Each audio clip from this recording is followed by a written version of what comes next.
What's happening? I'm Ross. So the job numbers for August are in, and it looks like there's more evidence we're in a recession. Let's get into this article from the Wall Street Journal. U.S. job openings fell in August, layoffs up slightly. Openings fell by 10% in the signs the labor market is starting to cool. 10%, that's a lot for just 1 month. U.S. employers pulled back sharply on job openings while layoffs rose in August, adding to signs the labor market and overall economy are cooling. Cooling. It's a word they like to use in like the finance or economy world. Cooling just means getting worse. Employers' total job openings fell 10% in August to a seasonally adjusted 10.1 million from 11.2 million the month before. That is a pretty big drop off in just 1 month. I mean, that came quick. Quick. The Labor Department said Tuesday.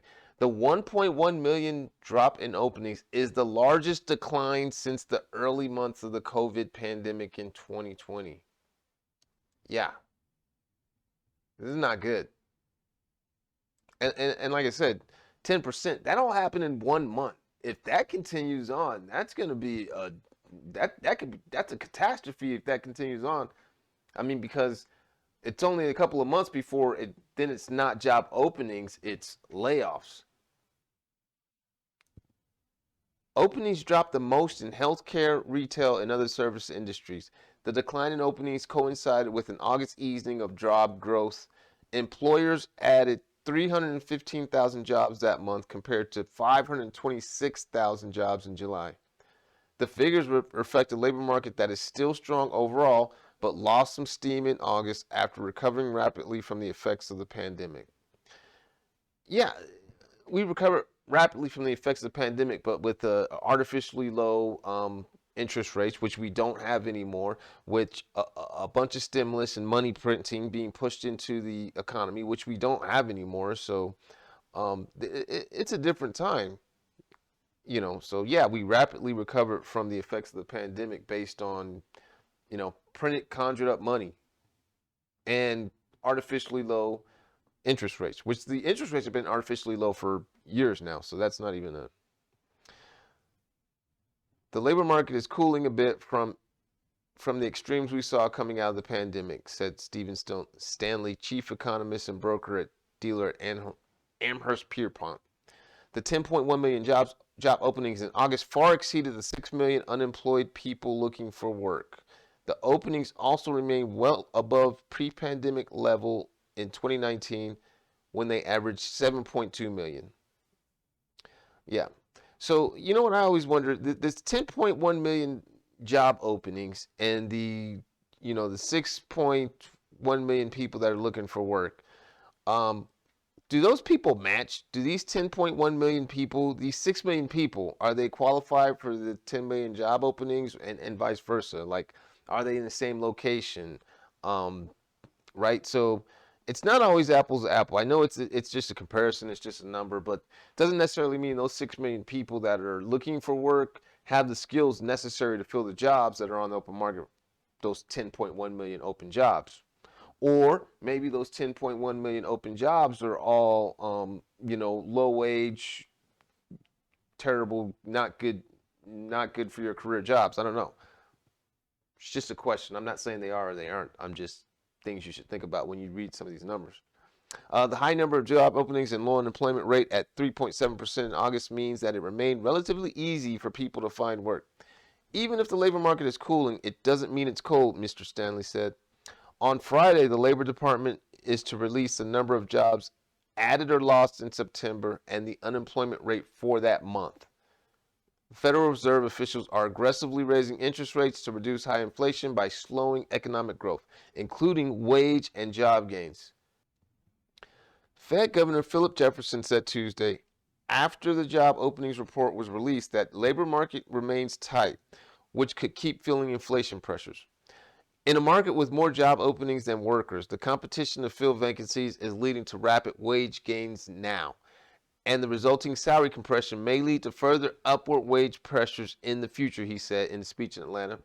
So basically, he's saying that because there's more job openings than workers, wages are still going up, and for him, that's not a good thing. For me and you, if we work and we're out in the job market and we want to maximize our wages, we want to maximize our salary or what we make, that's a good thing. But that's the part of inflation that people don't talk about. We talk about the increasing prices at the grocery store or at the pumps, but when it's wages, when you're a worker, that's a good thing for you. But what he's saying here is, their mission is to bring wage growth down. That's part of inflation. It's a big part of inflation. So, um, you know, this is why they're trying to cool the economy. Now, they're not going to come out and directly say they want unemployment to go up. And I'm not saying they want unemployment to go up. I don't think that's their main goal, but they definitely want wages to slow down and stay flat, even decline somewhat, which that's not good for you if you're a worker because you want your wages to go up. San Francisco Fed President Mary Daly, in a separate appearance in New York Tuesday, said the decline in job postings could give officials room to fight inflation. Ms. Daly said she heard from employers that they are posting fewer openings and hiring fewer people, which over time could take some pressure off the labor market. There's a lot of room for us to slow the pace of hiring and still not dive into the third and most painful place that everybody fears, which is outright layoffs, she said. Well, I mean, I think I don't think we're going to be able to avoid the layoffs. There's companies are already laying off people now, right? There's layoffs right now. So I, I get what she's saying. She wants to try to raise interest rates and have a gentle landing while stopping the inflation, but I don't think that's going to be possible. Now, what do I know? I'm just some rando on the internet. So don't listen to me. Do your own research. But I don't think these people are, first of all, I don't think they should be in charge of interest rates. This is not a free market. This is not a free economy. We always talk about capitalism, but when you have somebody setting the interest rate for, setting the price of what it costs to loan money, basically, um, that's not really a free market. So these people are tinkering with the economy. 12 voting members that are tinkering with the economy for 330 million people. That's central planning. They're not going to be able to pull this off. We're going to have to give back everything that we gained in the pandemic and post pandemic era. All the money that was pumped and pushed into the economy, was printed and pumped and pushed into the economy. We're going to have to give all those gains back. So yeah, I think there's going to be, I don't think they're going to be able to avoid layoffs. But again, I don't have a crystal ball, just some rando on the internet. Tuesday's Labor Department report added that the other recent signs the overall economy is losing momentum. The U.S. economy contracted in the first half of the year, and home sales fell for the seventh straight month in August as borrowing costs rose. Yep. Right, we're going to have a housing recession for sure. Housing prices are going to go down. Some places more than others, but business activity in the United States manufacturing grew in September at its slowest pace in more than 2 years, according to the Institute for Supply Management. It said on Monday its U.S. manufacturing index fell to 50.9 in September from 52.8 in August, the lowest level since May 2020. Readings above 50 signal expansion and activity below 50 contraction. Yeah, so I guess we're right at the flat. This year, several companies, including Stanley Black & Decker, Corteva, and Goldman Sachs, have started to lay off employees or leave jobs unfilled to reduce their costs in an uncertain economy. Yeah, like I said, I'm glad Wall Street Journal is pointing this out. The layoffs have already started, right? Walmart Inc. said it would hire about 40,000 mostly seasonal workers to serve holiday shoppers, down from 150,000 permanent employees it was looking for a year ago. Wow. And again, see, the 40,000 seasonal workers, that's obviously going to go into that that figure that was quoted earlier about, I don't know, 6 million jobs, right? These 6 million or this 10.1 million jobs, right?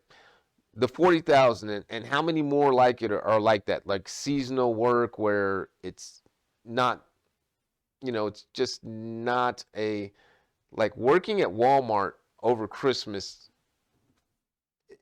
Yeah, it's just like an extra money job, or it's a job that somebody would take if they have to, or if they want to earn some extra money, or they have no choice. But it's not like a career job. It's not a job that somebody's going to choose to go into long term and make a career out of. So, how many of those 10.1 million jobs are really like careers where somebody would go and turn it into a lifelong career versus seasonal work or something they're only going to do for a little bit while they get back on their feet, or as a young person while they're, maybe bettering their skills so that they can move up into a new career. So just a question I have.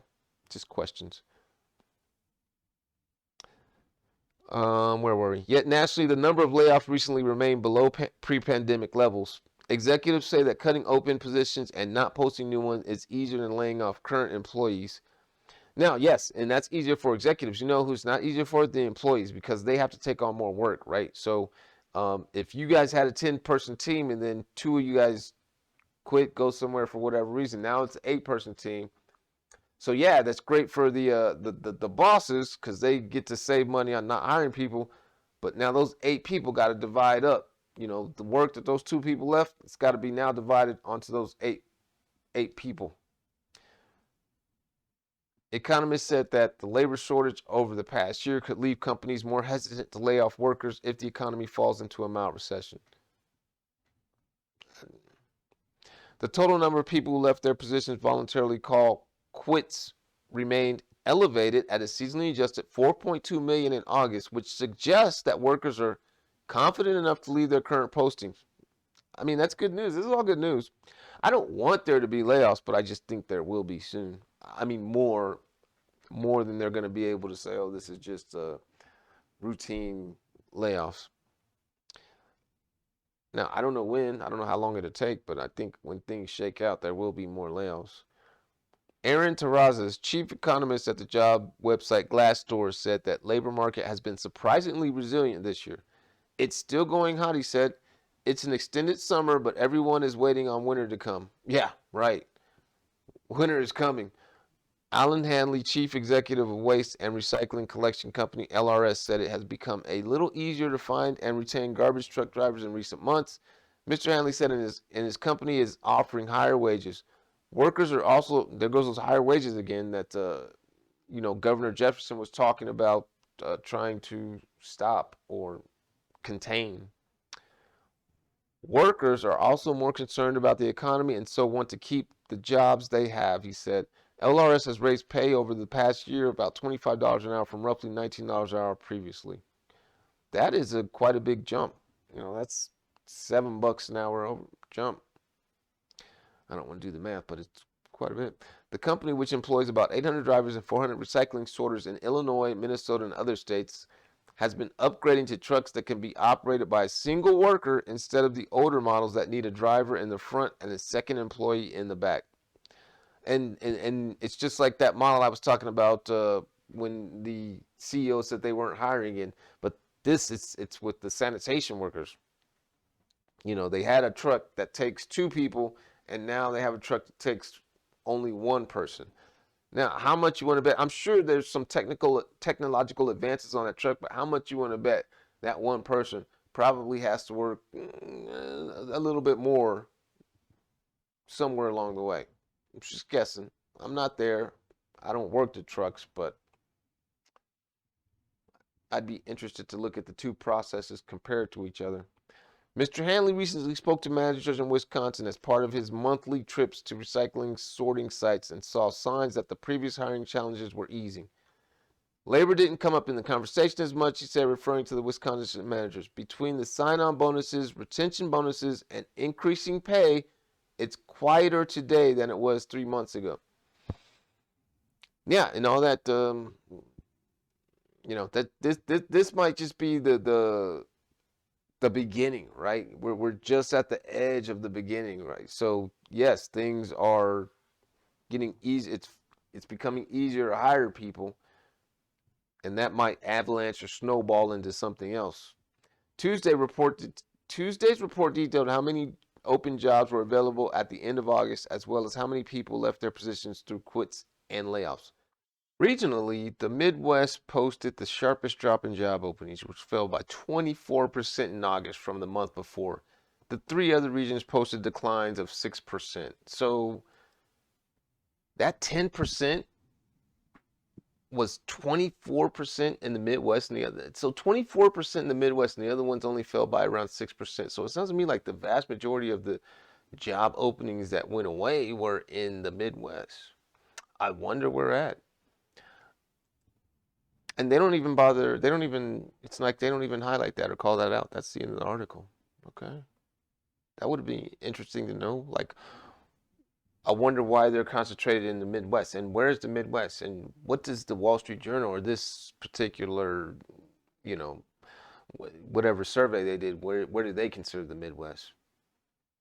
Interesting. Anyways, once again, my name is Ross. If you got any value out of this video, you consider hitting the like button or even subscribe. It doesn't cost you anything, but it would help me out immensely. Appreciate it. Thanks. Peace.